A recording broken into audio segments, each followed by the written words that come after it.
In today's video, I'm going to teach you how to link Google Contacts to Bigin CRM.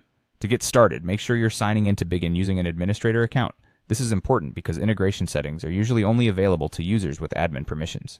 Once you're logged in, you'll be able to access the setup options needed to connect your Google account and enable contact syncing. After you're inside your Bigin account, look for the Settings option, which is usually shown with a gear icon. Click that to open your account settings area. From there, navigate to the section labeled Integrations. In some Bigin accounts, this area may also appear as toppings, so if you don't immediately see integrations, check for that label instead. Once you find the Google section, click on it, and then select Setup Now to begin the connection process. At this point, Bigin will take you to the Google Contacts and Calendar integration page. On this screen, locate the Contacts section carefully, since this is the part specifically used to link your Google Contacts with Bigin. When you find it, click Activate. This tells Bigin that you want to turn on contact synchronization between the two platforms. Next, you'll be prompted to sign into your Google account.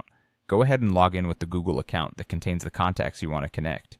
Make sure you choose the correct account, especially if you use more than one Google profile in your browser. This can help avoid syncing the wrong contact list later on. Once you've signed in, Google will ask you to review and approve the permissions Bigin needs.